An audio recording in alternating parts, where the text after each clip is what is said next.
I've had a lot of comments on how colorful my fish are, but maybe your fish aren't coloring up like you expected them to. Well, I'm going to give you 5 things that you can do to make sure that your fish color up like they should. And stick around to the end because I'll give you a bonus tip. All right, here we go. Before we get too far, this information will cover African cichlids, but it really applies to any fish at all. So whether you keep nutjob African cichlids or rummy-nosed tetras, this info can help your fish show the brilliant colors you've been hoping for. All right, on to the list. And this isn't 5 difficult things that you have to do to get your fish to color up. It's just 5 things. They're easy, but it's a package deal. You have to do all of them or none of them are gonna work. So this list is in no particular order since they're all equally important, but I'm gonna start off with the one that most people tend to think is the most important. I can't tell you how many times I've heard fish keepers say that this first one is by far the most important aspect you need to be mindful of in getting your fish to color up. And it is actually really important, but here's the thing. If you do this, but miss one of the other 4, then you know what? Your fish are going to color down. Having said that, water quality is so important for your fish. They need this to be healthy, and without it, they will suffer. Here in Idaho, we have 4 seasons: fall, winter, spring, and forest fires. And let me tell you, when that air is full of smoke, people stay inside where the air quality is good. Go outside and you can get sick. Same thing with your fish and their water, except they have no place to go to escape if the water quality goes down. That's on you. So here's what you can do. Know and understand the nitrogen cycle. Make sure there is no ammonia, no nitrites, and less than 40 parts per million nitrate in your tank to keep them happy. Test the water when you think there might be a problem. The API Master Test Kit is a great choice for water testing. If you have a heavily planted tank, that's a huge bonus because it takes care of most of this for you. If you're like me and have African cichlids with no plants, then you're going to be doing some water changes to get rid of those nitrates. I do a 70% water change in Alcatraz, my 240-gallon African cichlid tank, once per week, and that does the trick for me. Refilling with new water also replenishes those lost minerals that your fish need to be healthy. Making sure that you have enough water filtration on your tank will also help ensure that your water quality is top-notch. It's recommended that you have enough filtration to filter your water at a rate of 5 to 10 times the aquarium water volume per hour. Maybe closer to 5 times if you have a small bio load, but closer to 10 if you have an overstocked tank of poop machine cichlids. Things like pH and water hardness are also a really important part of this. If you want a fish that likes acidic water, probably not best to add it to an alkaline tank. There are things you can do to safely and steadily buffer the water, but it's not a good idea to be adding chemicals to your tank to alter the pH. That's called chasing the pH, which can cause fluctuations, and those will stress your fish out big time and make them unhealthy. So if you want your fish to show their full spectrum of beautiful colors, make sure you're doing everything that you can to give them the very best water quality. Who's who in your tank matters. With African cichlids, you have a hierarchy, so the guy at the top of the list is going to be a lot more colorful than the guy at the very bottom. But even with community fish, who's who in your tank matters a lot. And if you want your fish to color up like they're supposed to, then you better get this one right. Subscribe or someone dies. Ding ding. Every African cichlid you have will want to be the #1 guy, but there's only one #1 guy. So if you have 20 of them, you'll typically have one amazingly colored up fish, and then the coloring just decreases from there. #2 has less color than #1, #3 has less color than #2, and you get the point. If you add new guys to an existing tank, then those new guys will probably look like a ghost, at least for the first week, maybe more. And you could wind up with a new tank boss and a bunch of super stressed out fish that all of a sudden hate their lives and have no color.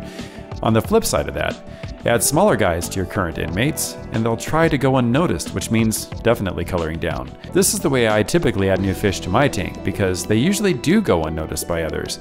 But it can also mean that it will take additional time for them to show those gorgeous colors you're hoping for. If you have a community tank, keep in mind what type of tank mates that fish enjoys. If he's peaceful, then try not to add him to a tank with some aggressive fish. I always consider whether the fish is fine being alone, like my red-tailed shark, or if he'd prefer being in a school, like tetras. Tetras love to school together, so they'll never be as happy if they're alone. These things all cause stress, and stress is the underlying reason fish color down, or even worse, it's the main reason fish get sick, so always try to eradicate situations that will cause your fish to experience it. We all love watching our fish, and some of us watch our fish more than TV. But there's a certain time of day when we like watching our fish more than at other times, and it's definitely the time when they're the happiest. But if you don't do this part right, then your fish are definitely not going to be coloring up like they're supposed to. Let me show you what I'm talking about. The Alcatraz inmates are always hungry, and if you walk by the tank, they'll swim to one side in hopes they can trick you into feeding them, even if they know it isn't supper time. Sometimes they even do this with complete strangers, hoping they just might have a spare shrimp or two in their pockets they might toss into their confines. And your community fish love to eat too. They get excited at dinner time, just not as excited as these freaks. So what are you feeding them? My own personal diet is terrible. I eat things that should have killed me years ago. But that's why I look like this. So you should be giving your fish good quality food that will help them to be healthy and beautiful. Healthy fish are much more likely to show great colors. Give them a well-balanced diet full of variety. I love Northfin pellets. I've fed them to my fish ever since I began keeping African cichlids. The first 3 ingredients are the most important ones, and they are never fillers like wheat. But I also love giving them a variety of foods. If one food is lacking in a particular nutrient, then maybe the other food will pick it up, and vice versa.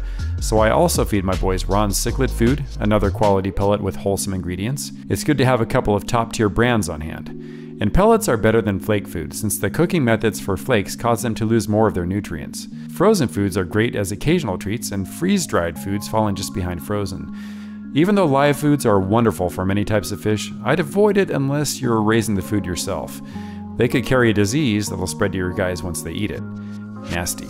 So feed them a variety of quality foods, being careful to avoid overfeeding, and your fish will stand a greater chance of being healthy and colorful. Oh, and one bonus tip for you is that once you open a package of fish food, keep it sealed in the freezer between feedings.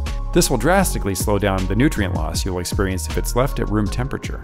You ever hear someone get a compliment about them and they just say, well, it must be in my genes? And to a large degree that's true. Who we are, how healthy we are, what we look like, is mainly due to who made us. And it's the same thing with your fish. And to be honest, this one took me the longest to realize just how important it is.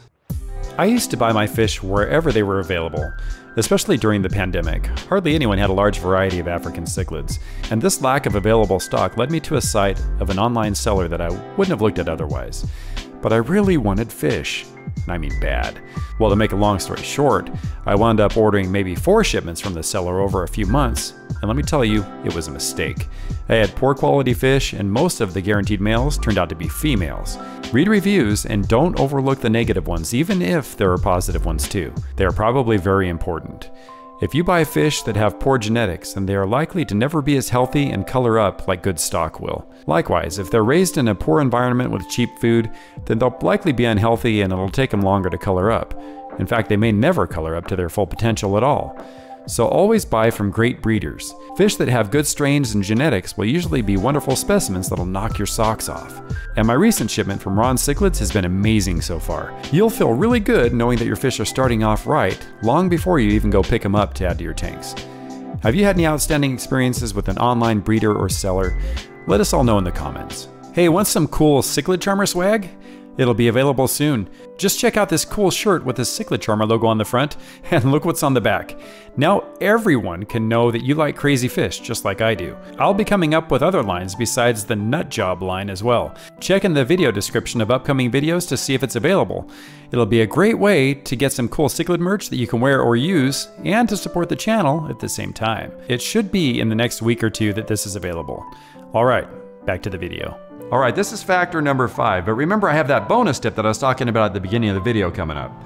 This last one will really help your fish to color up, but it's also just the right thing to do for your fish. You ever see an Oscar in a 29-gallon tank?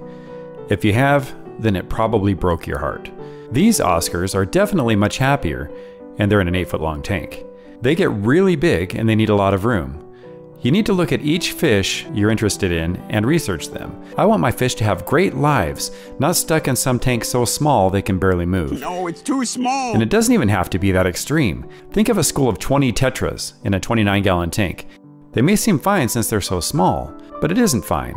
They love to swim back and forth in the tank as a school, and you put them in a 2-foot-long tank and, well, there's not really any place to go. They'll be unhappy and stressed. And we already talked about what stress does to fish. You need to know what will make your fish happy. I'll use my own judgment, which typically winds up with me placing the fish in a tank at least slightly larger than the one that is most commonly recommended for them. For example, if peacock cichlids are recommended for a 75-gallon minimum tank size, I'll go 125. Give your fish a little extra room that they need to thrive. You want your fish to be happy and colorful, and this is one factor you better not overlook. Alright, so maybe you've tried all these things and your fish are still looking a little too drab for you. Well, there's one more thing that you can do that might make all the difference in the world. In fact, I was just talking to Sam, one of the channel's subscribers, about this last night. And I'll give you a hint. It's something that your fish don't need at all, but we could never do without. You ever have a fish that looks pretty drab? Ugly. Never really coloring up much at all? But then you notice one day, as the sun is shining through the window right on the tank, that he looks like a glorious angel. I've experienced that lots of times. Sunlight really brings out the best in your fish coloration. Nothing is just like it. You may notice that your tank seems too red or too blue or too dark, and that's really frustrating. I can't stress enough the importance of a great light in your tank. It doesn't have to be a very expensive one. I like my lights to have full control over as many colors as possible. It's good to be able to turn up the reds, turn down the blues, whatever you need to mimic that light that was just coming through the windows for free. I'm using the Fluval Sea Marine 3.0 on Alcatraz, and I'm using a couple of AI primes on my 180-gallon Angel Geo tank. Links for all my gear is in the video description. By the way, what type of light are you using on your tanks, and do you think it helps to make their colors pop? Anyway, both these lights that I have are pretty expensive, but they do make some cheaper Chinese lights that look like they do a really good job too.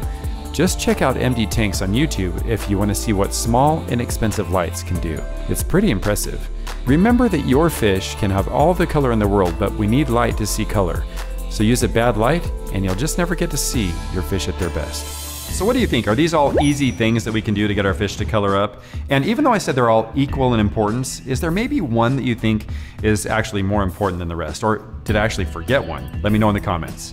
One more thing before I let you go though is, these fish will blossom at different periods in their lives. For instance, the thick-skinned Obliquidens Eduardo, he came with almost as much color as he has now. But Gary, my Venustus, he didn't even get any blue in his face for almost a year. For half his life, I didn't even know if he was a male. You've been watching the Cichlid Charmer. Thanks for watching, and I'll catch you next time.